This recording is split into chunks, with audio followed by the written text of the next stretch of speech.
Mavalli tiffin centre ಅಂತಂದ್ರೆ 100 ವರ್ಷಗಳ ಇತಿಹಾಸ ಇರತಕ್ಕಂಥ ಹೋಟೆಲ್. ಆದರೆ ಬೆಂಗಳೂರಿನಲ್ಲಿ ಸಿಲಿಂಡರ್ಗಳ ಅಭಾವ ತೀವ್ರವಾಗಿರ್ತಕ್ಕಂಥ ಹಿನ್ನೆಲೆ ಮಾವಳ್ಳಿ ಹೋಟೆಲ್ ಇವತ್ತೇ ಲಾಸ್ಟ್ ಅಂತಕ್ಕಂಥ ಸಾಧ್ಯತೆ ಇದೆ. ಯಾಕಂದ್ರೆ ಕಾರ್ಯಾಚರಣೆ ನಾಳೆಯಿಂದ ಕಷ್ಟ ಆಗ್ತಾ ಇದೆ, ಯಾಕಂದ್ರೆ ಪರಿಸ್ಥಿತಿ ಆಗಿದೆ. ನನಗೆ ಸದ್ಯಕ್ಕೆ ಬೆಂಗಳೂರಿನ ಮಾವಳ್ಳಿ ಟಿಫನ್ ರೂಮ್ ಅಂದ್ರೆ MTR ಲಾಲ್ಬಾಗ್ ರಸ್ತೆ ಇರ್ತಕ್ಕಂಥ ಒಂದು ಪ್ರಖ್ಯಾತವಾದ ಹೋಟೆಲ್.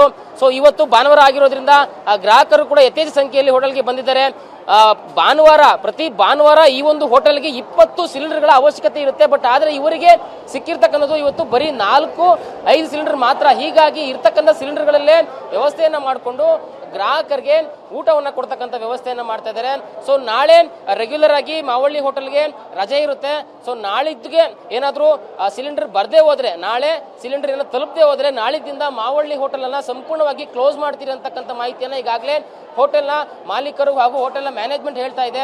ಸೊ ಹೀಗಾಗಿ ಗ್ರಾಹಕರಿಗೆ ಒಂದು ರೀತಿಯ ನಿರಾಸೆ ಅಂತಾನೆ ಹೇಳ್ಬೋದು. ಯಾಕಂದ್ರೆ ಮಾವಳ್ಳಿ ಹೋಟೆಲಿಂದ ಬೆಂಗಳೂರಿನ ದೂರದ ಊರುಗಳಿಂದಲೂ ಕೂಡ ಈ ಒಂದು ಹೋಟೆಲ್ಗೆ ಬಂದು ಊಟವನ್ನು ಸವಿತಕ್ಕಂಥ ಒಂದು ಪ್ರವೃತ್ತಿಯನ್ನು ಬೆಳೆಸ್ಕೊಂಡಿದ್ದಾರೆ. ಬಟ್ ಆದರೆ ಸಿಲಿಂಡರ್ಗಳ ಅಭಾವ ಯಾವ ರೀತಿ ಕಾಡ್ತಾ ಇದೆ ಅಂತಂದ್ರೆ ಬೆಂಗಳೂರಿನ ಹೋಟೆಲ್ ಮತ್ತು ರೆಸ್ಟೋರೆಂಟ್ ಉದ್ಯಮಗಳನ್ನ ಹಿಂಡಿ ಸಾಕು ಮಾಡ್ತಾ ಇದೆ. ಆ ರೀತಿಯಾಗಿ ಪರಿಸ್ಥಿತಿ ಈಗ ನಷ್ಟ, ಆರ್ಥಿಕ ಹೊಡೆತ, ಈ ಪರಿಸ್ಥಿತಿ ಈ ರೀತಿ ಬೆಂಗಳೂರಿನಲ್ಲಿ ಮುಂದುವರಿತಾ ಇದೆ.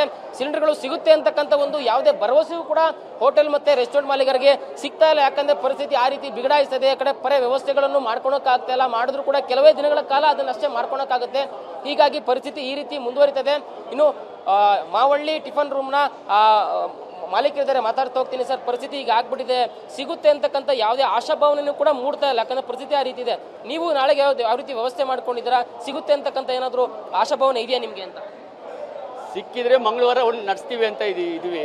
ಯಾಕಂದರೆ ಇವತ್ತು ಲಾಸ್ಟ್ ಇವತ್ತು ನಮ್ಮದು ಸಿಲಿಂಡರ್ ಇವತ್ತಿನವರೆಗೆ ಬರುತ್ತೆ, ಸಂಜೆವರೆಗೆ ಬರುತ್ತೆ. ಈ ರಶ್ಯಲ್ಲಿ ಆಗಲ್ಲ. ಇವತ್ತಿಗೆ ಖಾಲಿ ಆಗಿಬಿಡುತ್ತೆ, ಫುಲ್ ಖಾಲಿ ಆಗಿಬಿಡುತ್ತೆ. ನಾಳೆಗೆ ಹೆಂಗೂ ರೆಗ್ಯುಲರ್ ಆಗಿ ನಮ್ಮದು ಹಾಲಿಡೇ ಇರುತ್ತೆ. ನಾಳೆಗೆ ಏನಾದರೂ ಸಿಕ್ಕಿದ್ರೆ ಮಂಗಳವಾರ ಓಪನ್ ಮಾಡ್ತೀವಿ, ಇಲ್ಲ ಅಂದರೆ ಇಲ್ಲ. ಐಟಮ್ಸ್ಗಳಲ್ಲಿ ಏನಾದರೂ ಕಡಿತ ಮಾಡಿದ್ದೀರಾ? ಯಾಕಂದರೆ ಎಲ್ಲವನ್ನೂ ಕೊಡೋಕ್ಕಾಗಲ್ಲ, ಪರಿಸ್ಥಿತಿ ಆ ರೀತಿ ಇದೆ. ಸೊ ಐಟಮ್ಸ್ ಏನಾದರೂ ಕಡಿಮೆ ಆಗಿದಾವ ಅಂತಕ್ಕಂಥ ಐಟಮು ಈಗ ದೋಸೆ ಎಲ್ಲ ಕೊಡ್ತಾ ಇಲ್ಲ. ಮಧ್ಯಾಹ್ನ ಊಟಕ್ಕೆ ನಾವು ದೋಸೆ ಕೊಡ್ತಿದ್ವಿ, ಆ ದೋಸೆನೆಲ್ಲ ಸ್ಟಾಪ್ ಮಾಡಿದ್ವಿ. ಸಂಜೆ ಹೊತ್ತು ರವೆ ದೋಸೆ ಅದೆಲ್ಲ ಸ್ಟಾಪ್ ಆಗಿದೆ. ಈಗ ರವೆ ದೋಸೆ, ವೆರೈಟಿ ದೋಸೆ ಎಲ್ಲ ಕೊಡ್ತಾ ಇದ್ವಿ. ಬರೀ ಮಸಾಲೆ ಬಿಟ್ಟರೆ ಬೇರೆ ಏನು ಸಿಗಲ್ಲ ಈಗ. ಅದನ್ನೇ ಅಷ್ಟರಲ್ಲೇ ನಡ್ಸ್ಕೊಂಡು ಆದಷ್ಟು ಮೇಂಟೈನ್ ಮಾಡ್ಕೊಂಡು ಹೋಗ್ತಾ ಇದ್ದೀವಿ. ದೋಸೆನೂ ಇಲ್ಲಿ ತುಂಬ ಒಂದ್ಸಲ ಆರ್ಡ್ರ್ ಮಾಡಿದರೆ ನಿಮ್ಗೆ ಅರ್ಧ ಗಂಟೆ ಮೇಲೆ ಆಗುತ್ತೆ. ನಾವು ಅದರಲ್ಲೇ ಒಂದು ಒಲೆನಿಟ್ಕೊಂಡೇ ನಾವು ಒದ್ದಾಡ್ತಾ ಇದ್ದೀವಿ. ಈಗ ನೋಡಬೇಕು ಎಷ್ಟು ಸಾಧ್ಯವೋ ಅಷ್ಟು ಇದು ಮಾಡ್ತೀವಿ ಅಂತ. ಸಂಜೆವರೆಗೆ ನಡೆಸ್ತೀವಿ, ಅದ್ರ ಮೇಲೆ ಹೇಳಲಿಕ್ಕಾಗಲ್ಲ. ಇಲ್ಲ, ಅವರು ನನಗೂ ನಾನು ಹೇಳಿದಾಗೆ ಅವರು ಹೇಳ್ತಾ ಇದ್ದಾರೆ, ಸಿಕ್ಕಿದ್ರೆ ನಿಮ್ಗೆ ಕೊಡ್ತೀವಿ ಅಂತ. ಸಿಕ್ಕಿದ್ರೆ ನಡೆಸ್ತೀವಿ, ಇಲ್ಲ ಅಂದರೆ ಇಲ್ಲ. ಇದಿಷ್ಟು ಮಾವಳ್ಳಿ ಟಿಫನ್ ರೂಮ್ನ ಮಾಲೀಕರು ಹೇಳ್ತಾ ಇರತಕ್ಕಂಥ ಮಾತು.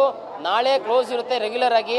ಸೊ ನಾಳೆ ಏನಾದರೂ ನಮಗೆ ಸಿಲಿಂಡರ್ ತಲುಪದೆ ನಾಳಿದ್ದು ಹೋಟೆಲ್ ಮತ್ತೆ ಓಪನ್ ಆಗುತ್ತೆ. ಇಲ್ಲದೇ ಇದ್ರೆ ನಾವು ಯಾವುದೇ ಕಾರಣಕ್ಕೂ ಹೋಟೆಲ್ ನಡೆಸೋದಕ್ಕೆ ಆಗಲ್ಲ. ಸೊ ಹೀಗಾಗಿ ಗ್ರಾಹಕರು ಕೂಡ ಸಹಕರಿಸಬೇಕು ಅಂತಕ್ಕಂಥ ಮನವಿಯನ್ನು ಮ್ಯಾನೇಜ್ಮೆಂಟ್ ಮಾಡ್ತಾ ಇರುವಂಥದ್ದು. ಕ್ಯಾಮರಾ ಪರ್ಸನ್ ಶಿವಕುಮಾರ್ ವಾಲಿ ಜೊತೆ ಲಕ್ಷ್ಮೀ ನರಸಿಂಹ, TV9 ಬೆಂಗಳೂರು.